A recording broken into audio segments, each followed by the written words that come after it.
I used to be a professional footballer 20 years ago. I quit sport. Nowadays, I work as a sports psychologist, mostly as a mental performance coach. I get joked about quite often in the locker room about the gray in my hair and the my pop culture references that don't exactly hit the younger guys anymore. Congratulations for having so far what is a 16-year career. Shows a great amount of dedication, skill, and in sport a great amount of talent as well. So congrats on that. Major League Soccer has a lot of mechanisms, build rosters with salary cap, roster designations, all these different things. When I was 24, decision that it was really difficult to make. I have a contract. Not a lot of footballers say goodbye to sports when they have contracts. I want to think about what that next phase of my life is going to be like with my family and try to set that phase up.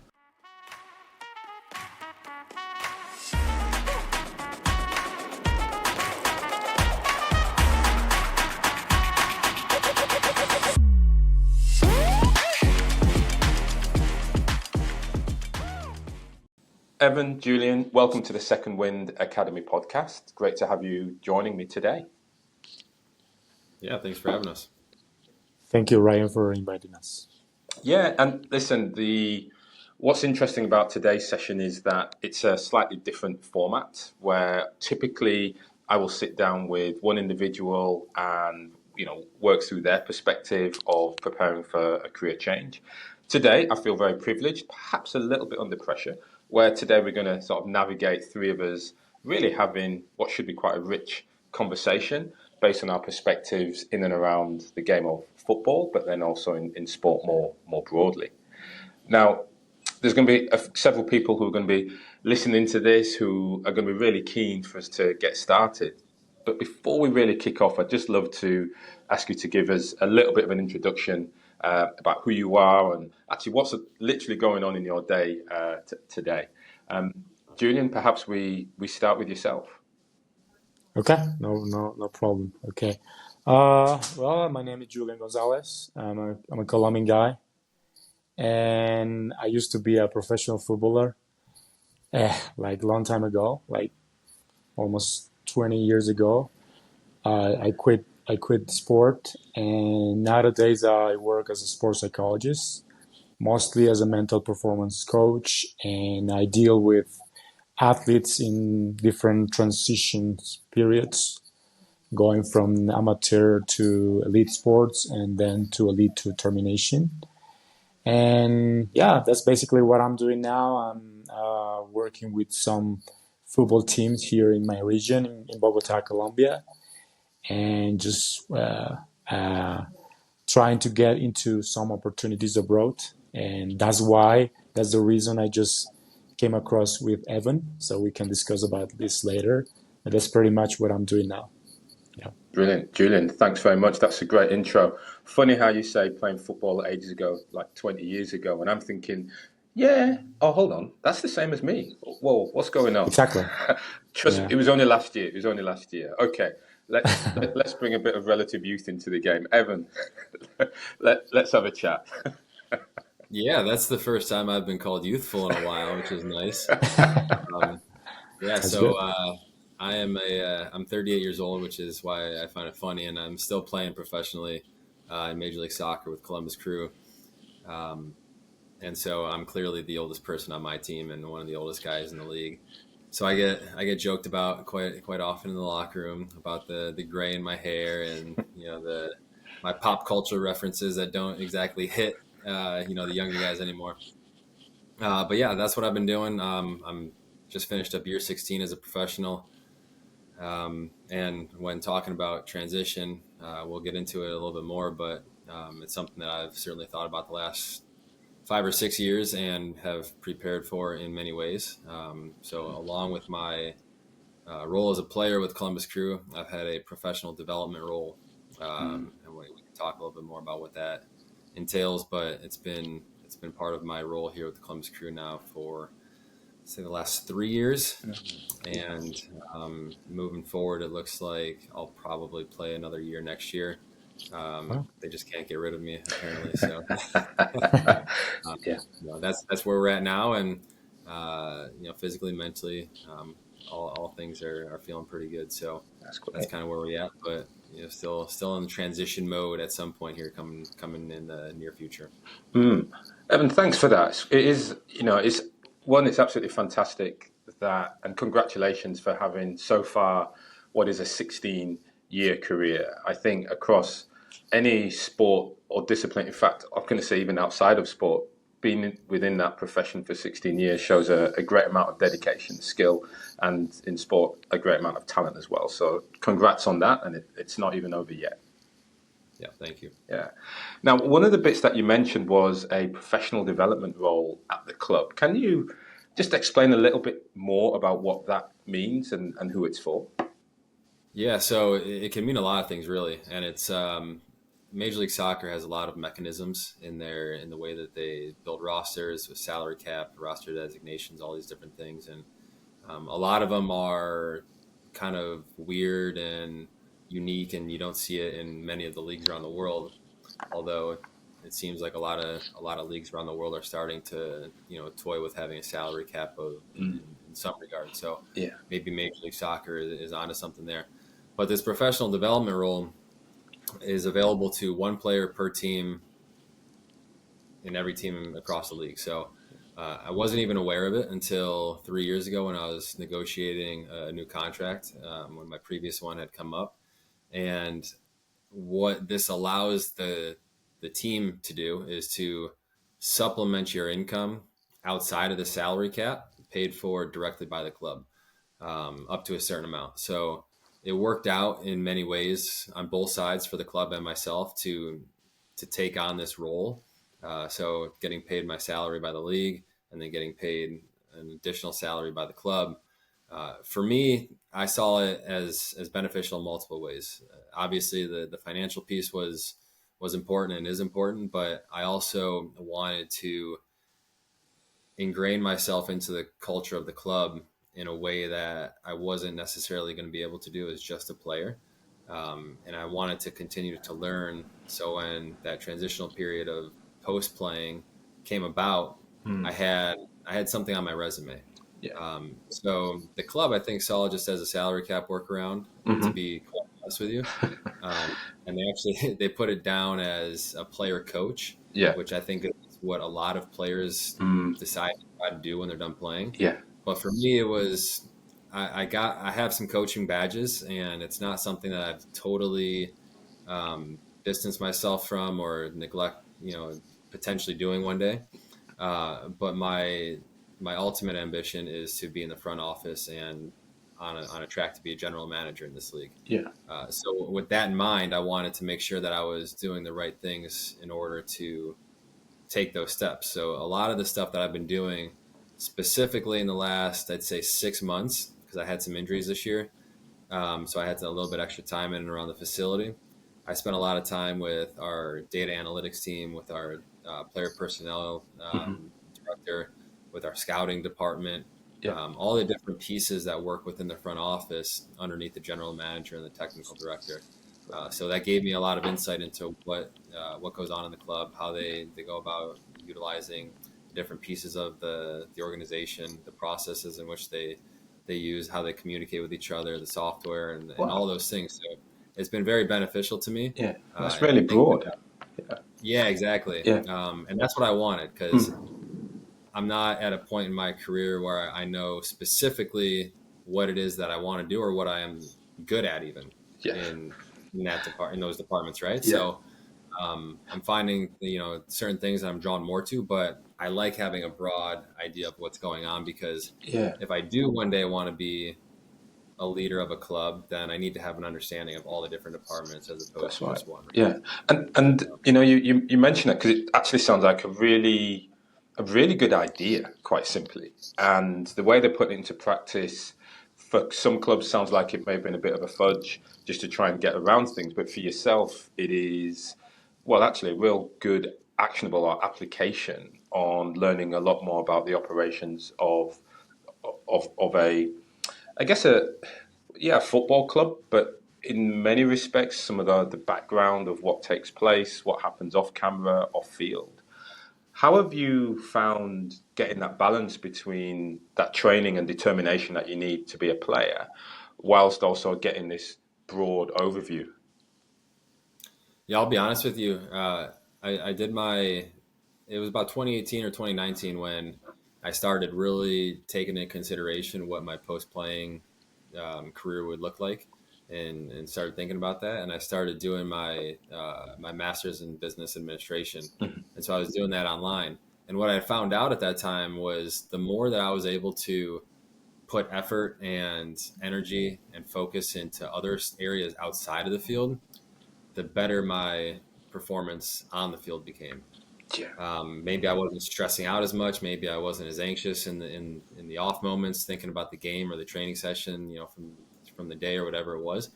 But I felt much more calm and clear in what I was doing on the field. And so now, as this role had come open, um, I feel the same thing. I feel more ambitious going on the field because I know all of the work now that's going on behind the scenes, and that's something that I don't think a lot of players know or appreciate, or frankly really care about, which I understand also. They're not part of that, and maybe they don't ever want to be part of it. Maybe they're just players, and that's fine. But for me, I find that to be very motivating. Fine. Yeah, that's so interesting to hear that. The more that you focus, or the more that you open yourself up to what's going on around the game, it's actually helped you focus to become a better player. And that sort of distraction. I mean, I've heard it before, and like you said, I've heard the other side as well. And maybe we'll sort of certainly loop back into that because, I'm interested, Julian, for yourself as a player in, as you said, coming up through Colombia decades ago. Still feels like yesterday. Yeah. What was that like for you? So when we talk about having to come through the game in Colombia, to what extent are your aspirations? This is a full-time game where I'm sorting, financially, I'm going to be set and made for life, versus this is very much a pastime. For me, it's a different story because like 20 years ago, football was another sport, I would say. Like the because I'm just listening to Evan's experience is so much different because he has been into the game for a lot of time. I was just part of the sport for 4 or 5 years, and I was 23, 24 when I got retired, really, really quick. So at that time, I wasn't really sure what I was going to do. I decided to be in the psychology part, just to be engaged in some kind of activity that I can apply to football after. I'm really privileged to have been part of the sport because it opened so many doors to me, right? Because I'm really kind of I have like a unique curriculum in the way that I'm able to talk about sports, talking about football, and with on-field experiences, and you can combine with the academic background, which is something that when you quit earlier is easier to do, right? Because you have a lot of time to develop your skills, right? Yeah. So in a way, it's a different story, but I can say that for me, transition was very hard, but I was younger, right? So nowadays, for me, it's easier to handle with situation now. Yeah. So because one of the things we can discuss later is I don't have this athletic identity that some of the players have, some of the footballers, some athletes have. So it's difficult to take out the shirt of an athlete to be like a people in an office or something like that. Yeah. Yeah. Well, so you talk about leaving, I guess, the game as a player at the age of 24. If you look back at that time, what was it that made you decide to do that? I'm curious as to, well, what were your options? Uh, at that time, I felt that I wasn't lucky. I wasn't lucky enough to continue in sports because I was part of the three different teams in the first division in Colombia, Yeah. two teams in the capital city here where I'm living now, but I felt that I wasn't progressing financially and on my game, on my skills. Yeah. And rather, I think I was going backwards. Right. And in a way, I didn't understand that this is a process. Maybe Evan understood more about this. So he's able to tell us that he has been in the sport for 16 years. But I didn't understand that to be better at the game, you have to wait, you have to be resilient, you have to wait, you have to be patient. That was not my case.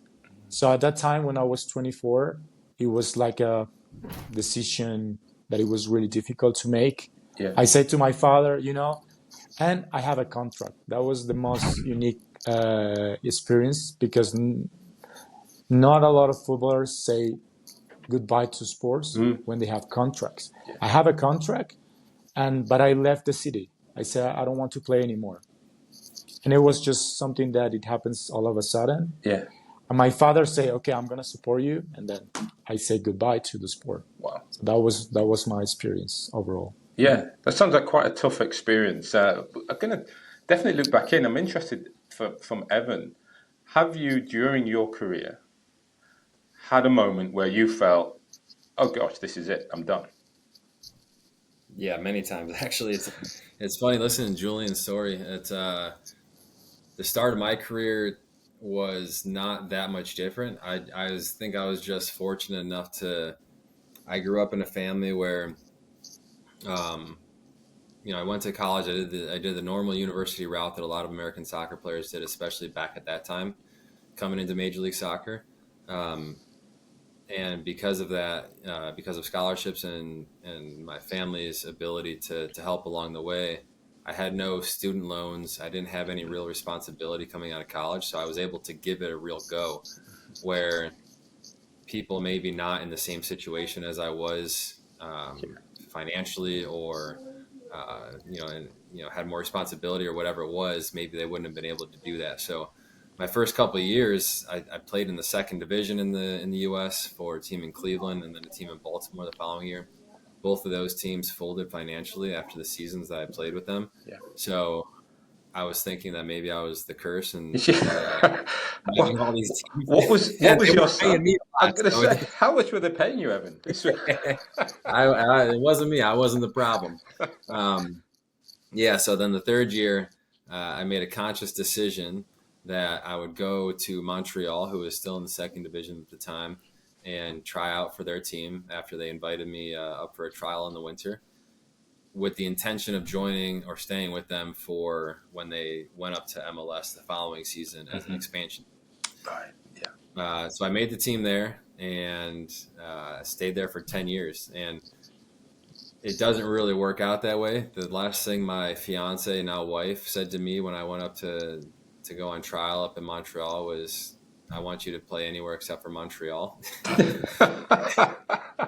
and I went to Montreal and we got married and it worked out really well.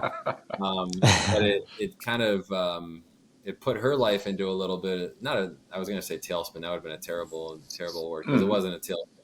It flipped her world upside down, because she had just graduated college. Yeah. She had a degree in dietetics, and moving to Quebec, where the first language is French, she had to take any licensing test in French, which she didn't speak. Yeah. So it was a selfish move in many ways on my part to go there, but every move that I've made during my time as a player, I'd say after the last 2 years, when we were married and had a family, was with my family in mind. And so when I went to Montreal, and my first goal was to make the MLS team, my next goal was, okay, if within 2 years I'm not the starting goalkeeper, then I need to move on and make a decision. I can't just live this nomadic life for another 6-7 years without having like financial gain or real reason to be doing it, right? And when I made that goal and that decision, I became a starter by the time that I said it, which gave me the ability then to sign more contracts that put our family in a good position. That's kind of the process that I went through. There's always been decisions. Yeah. And during those times, to kind of go back to your initial question, I have had moments during my playing days, whether it was early in my career or later in my career, especially when my time in Montreal came to an end, and my career was at that point where I'd lost my starting job. I started hitting an age where teams are looking for younger players at every position, goalkeeper included. Hmm. So I didn't know what my future looked like, and that's when I wanted to make that transition to get back closer to Ohio, which is where I'm from. Uh, always thinking that maybe that was going to be the last season that I played, and Yeah. now here I am in year number 4 in Ohio. Yeah. Always thinking over the last 4 or 5 years that I'll probably go into this last year thinking this is my last year to play, and if Yeah. it is, I'll be at peace with it because that's where I'm at in my life now. Yeah. Yeah. Fascinating how you talk about you being selfish, or at least making a selfish decision to go up for your career, but then the decisions you've made have taken into account, I guess, over time, more and more people as your family has grown, but certainly put your family has grown. How do you think it has changed your decisions, or at least altered the options that you had? Oh, it absolutely has. And when my time in Montreal, well, let's rewind a little bit actually. In 2018, I had a good season in my last year of my contract, and I was renegotiating for my next contract, which I knew I was going to have a good amount of leverage. And the decision was, do I stay in Montreal where we're comfortable? I've been there for a long time. The club likes who I am as a person, as a player, all these things. We're very comfortable in the community. Or do we look to go elsewhere, get back closer to Ohio, get into the States, um, and a lot of different variables at Mm. play. We ultimately decided to stay in Montreal, but then a year and a half later was when I'd lost my starting job, and all these decisions had to be made again.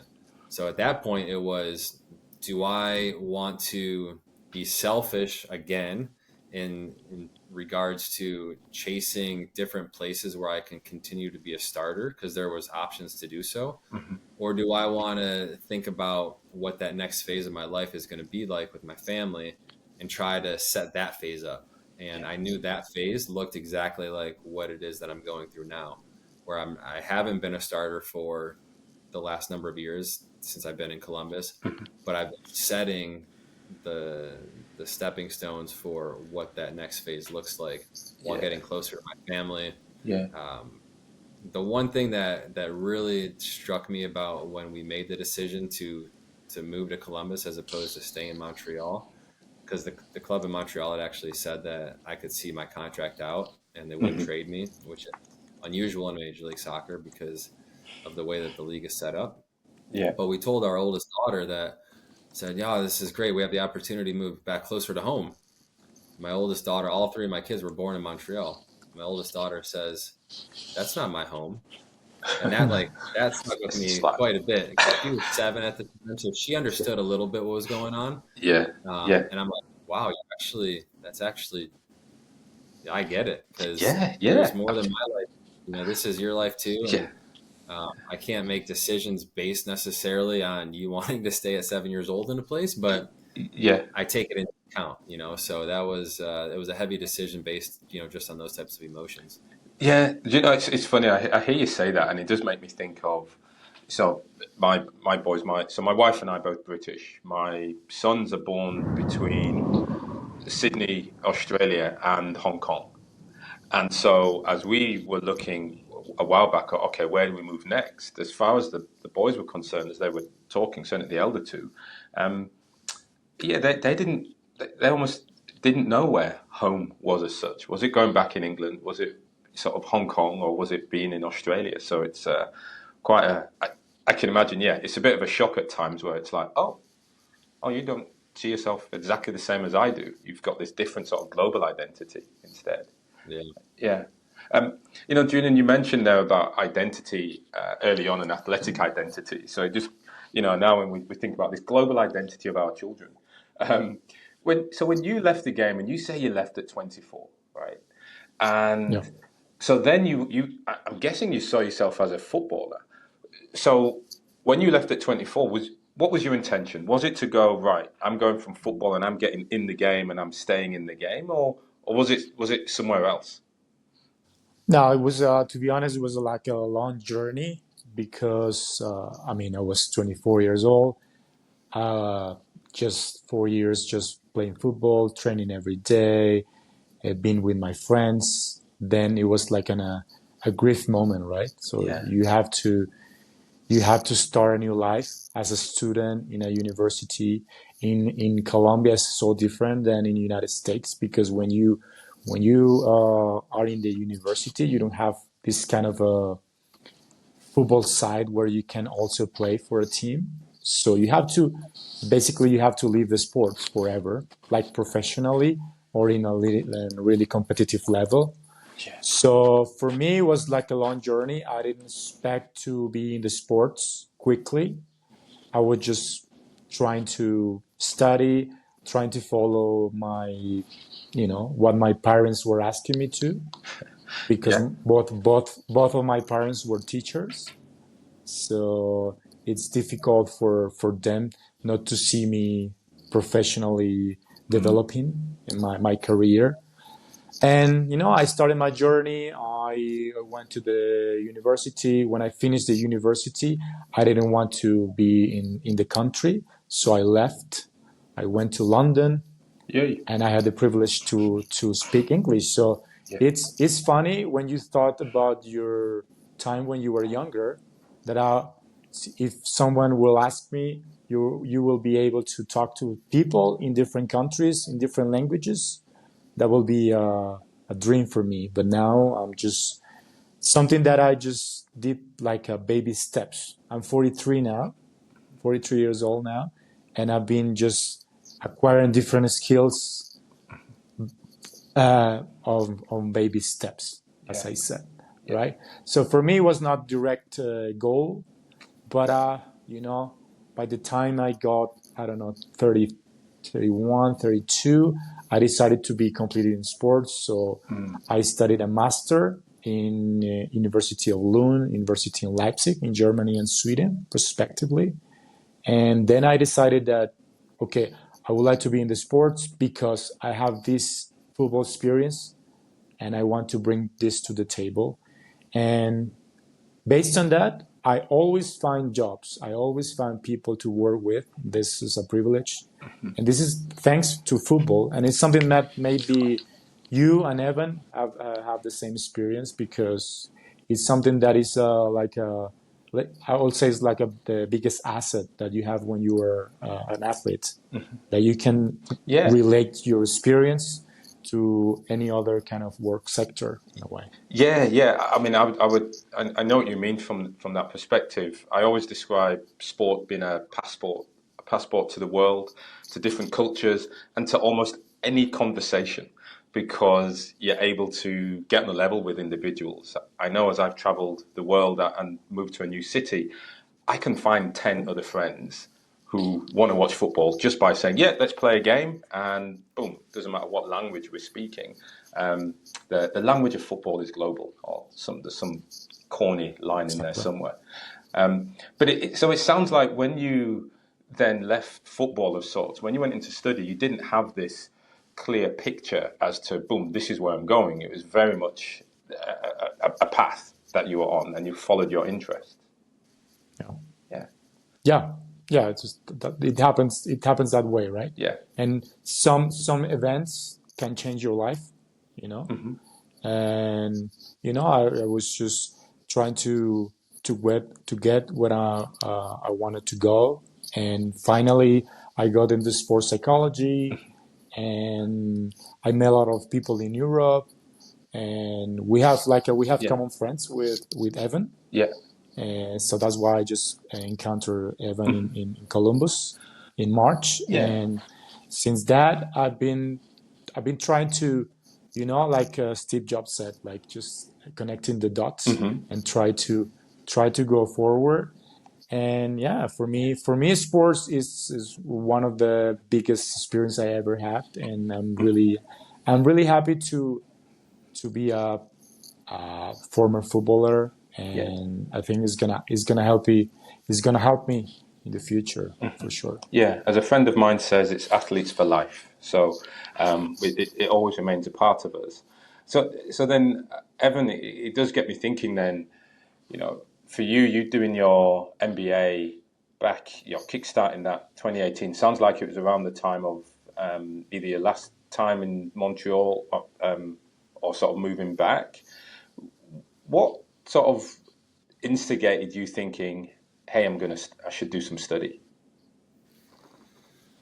I think it was knowing that my career at that point had already gone like 10 years. Yeah. Yeah, probably 10 years at that point. Hmm. And while I did some coaching courses and got some coaching badges, there was, whenever I left the game, I knew there was going to be a gap in whatever resume. And Yeah. when you're thinking about going into post playing, you can't just go in and say, "Yeah, I was a professional athlete for X amount of years." Like that's great, and a lot of employers like that, obviously, Hmm. because you bring a specific work ethic and discipline and dedication and all those different things that athletes bring to the table. But what are some actual tangible skills that you bring to the organization, whatever industry that's in? So I Hmm. knew that for me, if there wasn't something I could do like an internship, which isn't practical when you're still playing, then what can I do from a studying perspective? And it was about that time in my life where I was very curious about educating myself in many different ways, learning a lot of different things. Um, I went back and forth many times with trying to pick up French and learning the language, and Hmm. I got relatively good at it for a while. And then since we moved from Montreal, it's just disappeared pretty rapidly. Yes. Um, yeah, but it was a curiosity thing, filling time, Yeah. knowing that I was having kids. I had two at the time, and then we had a third one since then. So knowing that I'm gonna have to provide for my family after I'm done playing, and I didn't want to have to take time off. Yeah. I know a lot of athletes like to take some time off when they're done Hmm. playing. I like to Yeah. keep going. I like to Yeah. just stay on the move. So I Yeah. don't want that to be the case. I want to be ready to jump into something right So, when I'm done. What made you pick the MBA in rather than something else? I I've been a player representative, or I was a player representative for probably 10 years. Hmm. My time in Montreal, I was a player representative the whole time. Then my first year or two in Columbus. Uh, I've since stepped away from that. I'm still I'm still involved in some stuff when our player rep needs some guidance or advice on Yeah. certain things. Hmm.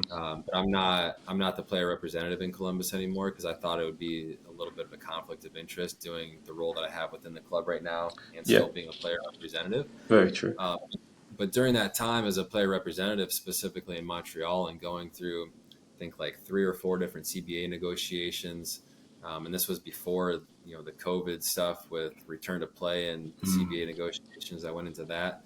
I really got an interest in the business of the sport as opposed to just the Right. sport itself. So understanding how the league was functioning. I mentioned it earlier. It's a very unique league in the way that it's set up and the rules and the mechanisms that you can utilize. So for me, it was, I realized at that point that instead of just going into coaching or being prepared to go into coaching, I wanted to be prepared to have something a little bit more sustainable. And Hmm. I don't think safe is the right word, but Right. the coaching lifestyle I feel is you're just going back into kind of the same lifestyle as you were as a player, where you could Yes. potentially be going one place to the next. And with a family, I don't really want that to be the case. Hmm. So I prefer to go into something with a little bit more security in terms of how long you're at a specific club. And all that saying, you could get fired within a year as a general manager or sporting director as well. But Exactly. Yeah. um, Hmm. usually it's a little bit longer than coaching, I'd say. Yeah. Well, you're quite right. It probably is less volatile than being in the coaching game. And I know I've had a couple of people on the show who, bring that coaching perspective, which is um, it is just as volatile, if not more so, because contracts literally do get pulled after 3 bad games, and then the Yeah. whole team moves. To be honest, it is, a lot of work I do is I speak with executives whose roles, when they're retrenched, when their roles have been made redundant. So I do see an increasing amount of individuals outside of sport having to deal with your job's finished, you now need to move on. It is interesting to hear you articulate that difference between, as a player, you live contract to contract. Indeed, as we're opening up and you're talking about, yeah, I've got one more year in a contract. I would imagine for many people, mid to late 30s, thinking, geez, I've only got one more year left in this job, they would actually find that they'd be quite anxious about that. You seem quite chilled out though, Evan. Yeah, I think I alluded to it earlier. I've been at peace with whenever that time comes for a while now, and all I can do is control what I can control. So if I don't expect I don't expect our club or any other club to say, yeah, when you're done with your contract, this is going to be waiting for you. And I don't want that, because I don't want, and I had this discussion recently actually with our general manager. I don't want, when I'm done playing, to just be handed something or take a job that has no meaning to it just because I'm a former player, and it's good, it's goodwill or good marketing or whatever to say, oh yeah, we have this former player that we're taking care of. That's not what I want. I want to be prepared for something meaningful and influential, something that I can make a real impact with, and those jobs aren't just handed out. So for me, I wouldn't say that I'm anxious about that time coming, but I've prepared for it for the last 4 or 5 years. Yeah. And actually, I'll open up a little bit here. I'd say 3 months ago or so, I was recovering from a broken arm, which I actually broke twice during this past season. So I did become a little bit more anxious because I didn't have a natural outlet for all those things, which typically would come on a field, right? And I was driving down to Cincinnati for a game that we were playing. It's a big rivalry game. And I did become a little bit anxious thinking about these things. I was kind of in my own space. When you have family, you don't have a lot of time just kind of being in your own space and mental space, whatever.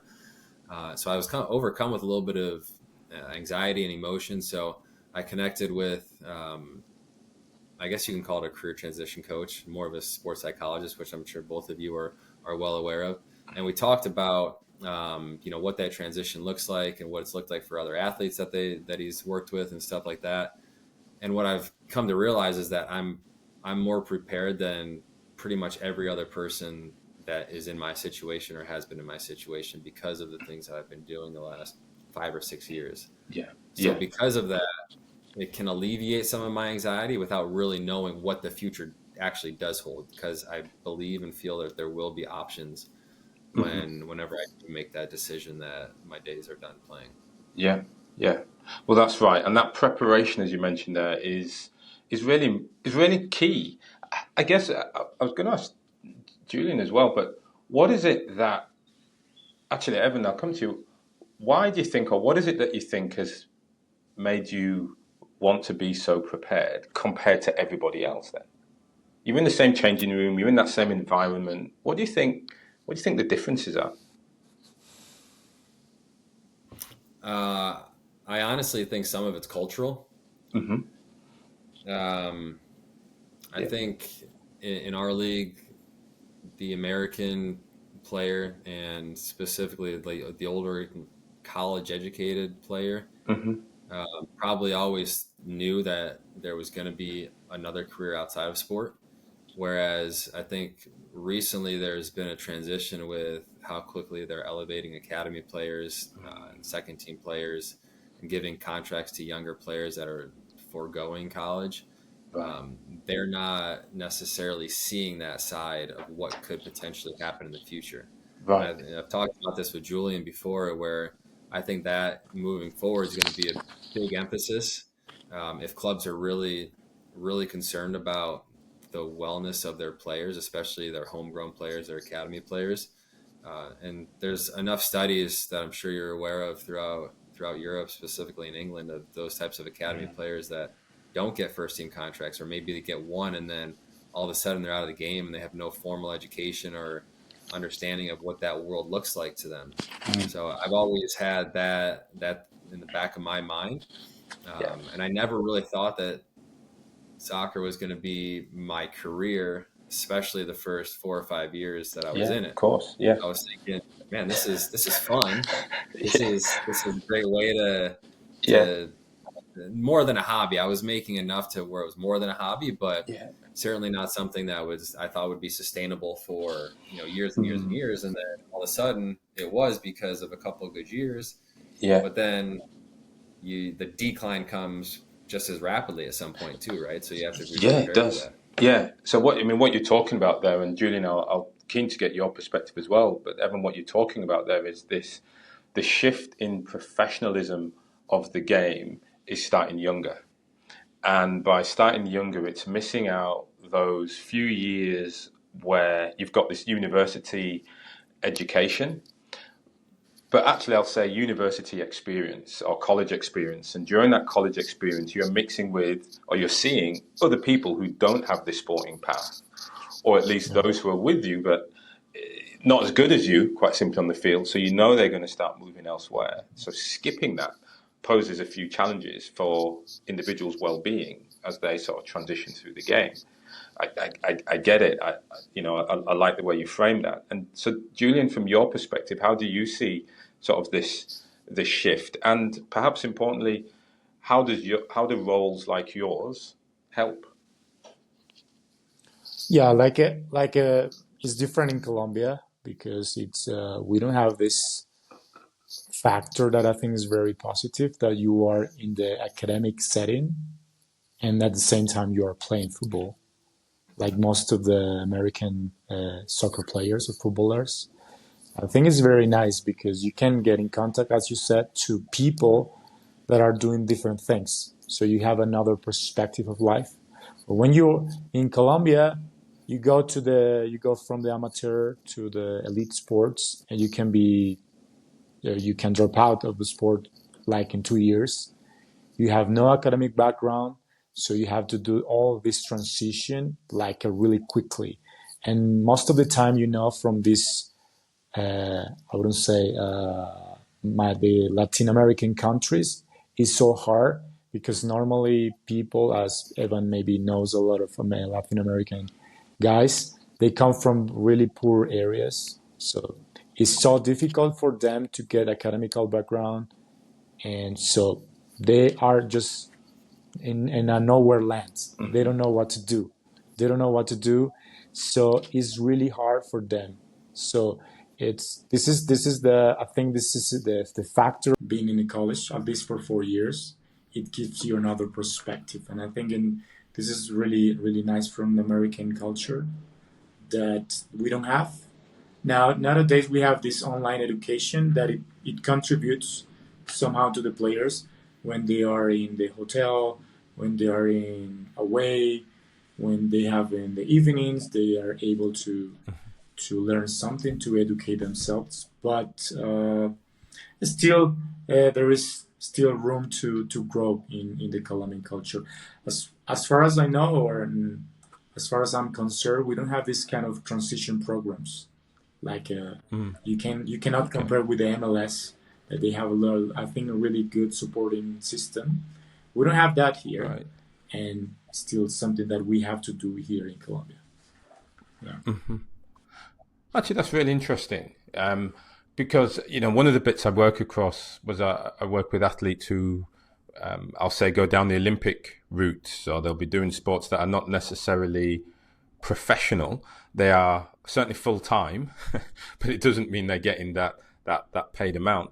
But they will still have those common issues around identity and trying to let go of who they are to move into sort of what's next. I'm curious, from your perspective, Julian, when you're working with individuals who have this athletic identity, how do you help them to, I guess, shift or see themselves as more than just that athlete or that player? Okay. Well, we normally as an advisors we use this kind of model where you have this pre-contemplation, contemplation, and then you realize that you have to do something.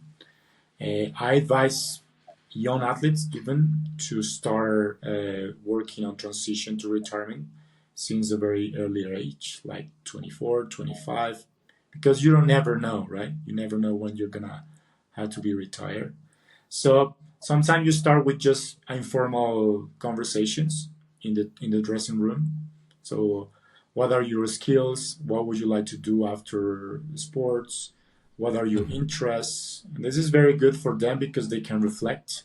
They don't have to come up with a solution in the first meeting, but then maybe next year you can talk more about this, and you go to the contemplation, and then there is a moment that they have to start studying, right? So normally they Mhm. want to become coaches, they want to become physical trainers or something like that, but Yeah. this is a good start that you just start talking about this, because this is something that it appears to be something that is dangerous to talk, because they think that this, the more you talk about this, the closer is going to be your retirement. This is like a Mhm. really something that they think, but it's I think this is the first strategy that I come across with players.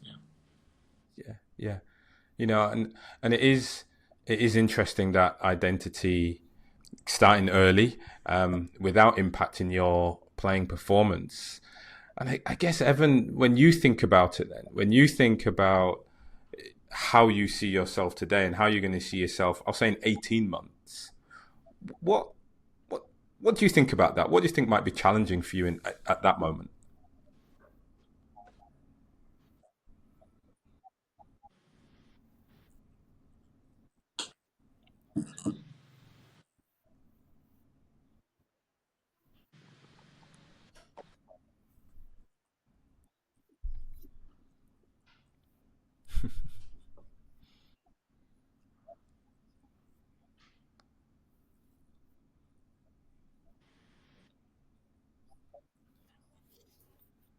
Mm-hmm.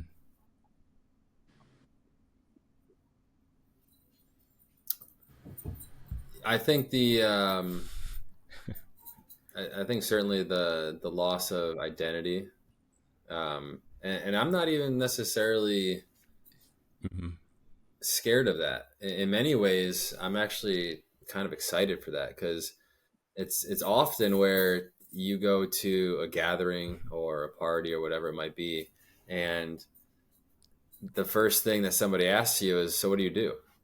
Sorry, hold on, Brooklyn, please stop. Mm-hmm. Can you please go away? I'll be over there soon. Okay.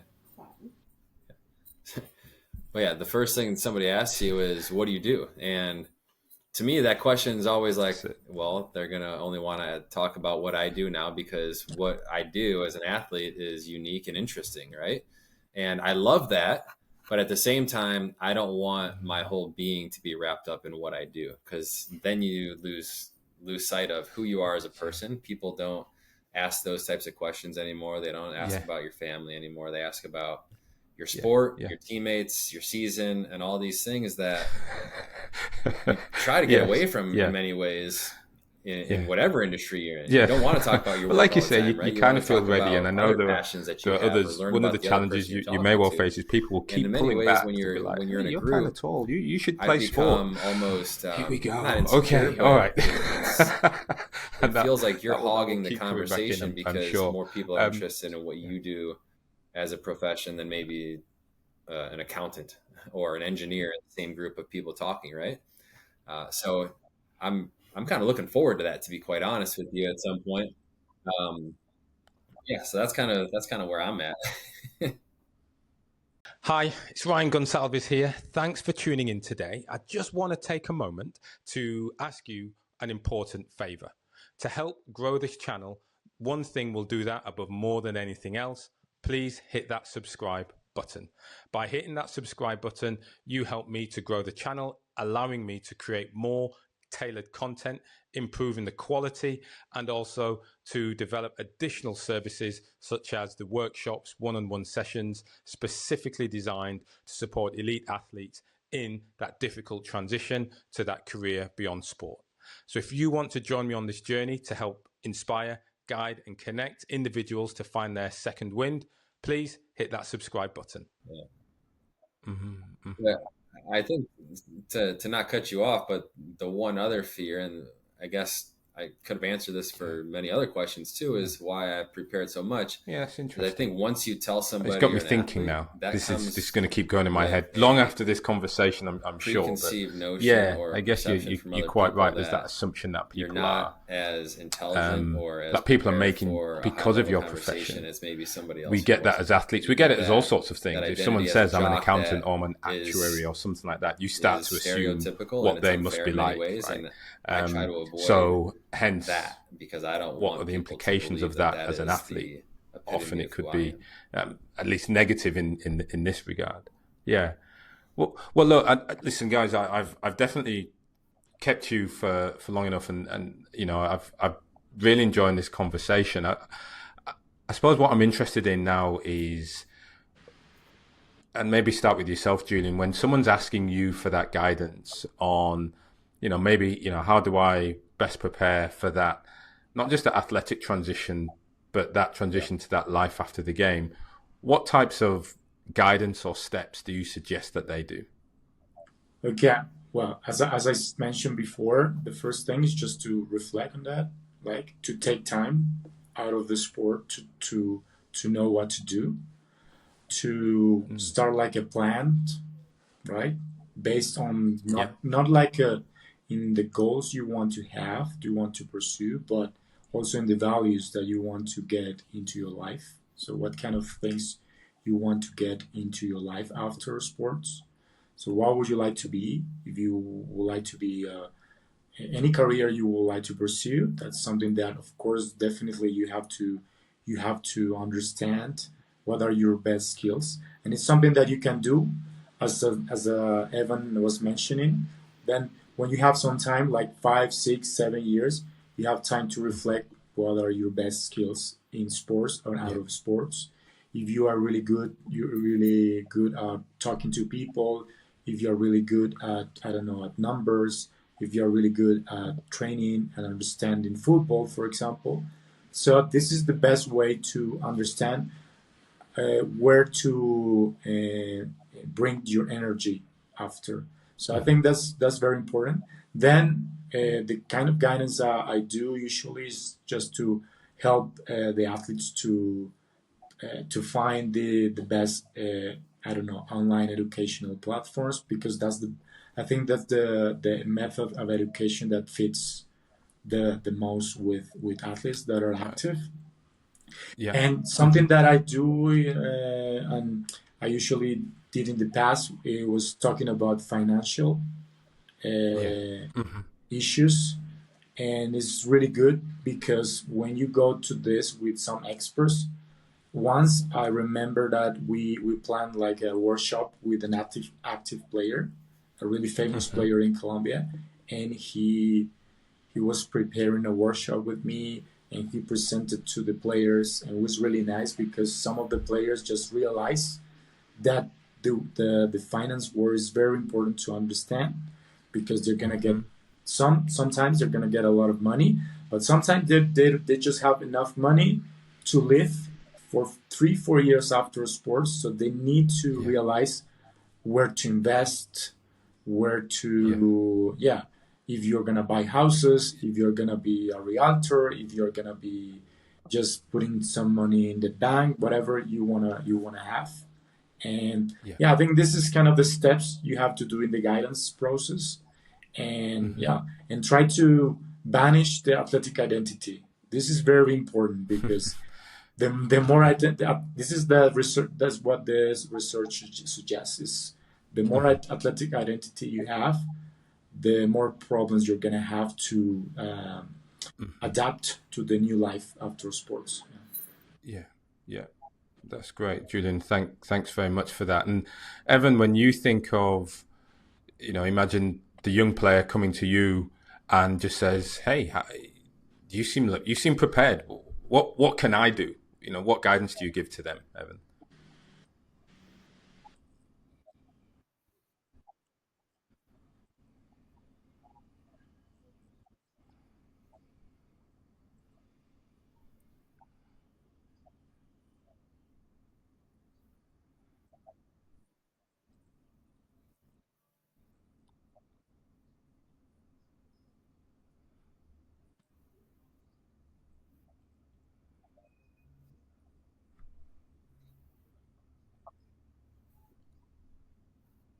Mm-hmm.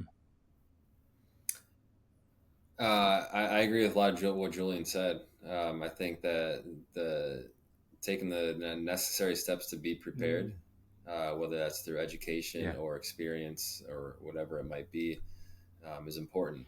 One underrated thing that I feel like I've done really well over the course of my career that's really paid dividends for me, specifically in getting back to Columbus as opposed to not having that as an avenue, was I didn't burn bridges along the path of my career, where I see a lot of young emotional players, and there's passion in the sport, right?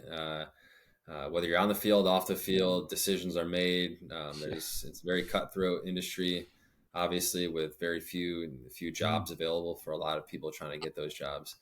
So when decisions are made, a lot of times you don't agree with them, and you can react in an emotional way. Being able to control my emotions in moments where I didn't agree with certain decisions or situations has come back to benefit me in a way that I never could have predicted. Um, the coach that was in Columbus when I first came back here was the coach at my university 15 years prior to that, which is a crazy crossing of paths again. And then the coach that replaced him was an assistant coach in Montreal for a number of years when I was there, and he brought his whole staff who was in Montreal. And I remember specifically there was moments where I was where decisions were made, and certain things that happened around the club, and I had to sit down with who the coach is now, who was an assistant coach at the time, and really have meaningful conversations about what was going on with myself and the club and the team. And I didn't react emotionally in those situations. And if I did, then when he came here, it very well could be that my playing career would be over, first and foremost, but then also they wouldn't want me around the club. So being able to manage those relationships, and I'm not saying to kiss anybody's ass along the way. Thank you both as well for those summaries, because what I take from that utilizing is and using those relationships, building long-lasting relationships. You're actually so in the game, it's a small world. So focus on building long-lasting relationships, which means don't burn those bridges. That comes off terribly. Manage your emotions, keep those in check. And then from Julian, what you're talking about is making sure you're then looking beyond your athletic identity, which, to a same extent is don't act in the moment thinking, I'm not playing, I don't like you, but start to think, well, not just as an athlete, but think, well, who do I want to be as a person? And what does that mean? So, and I think then that support of education or work experience along the way to help broaden your perspective becomes really key.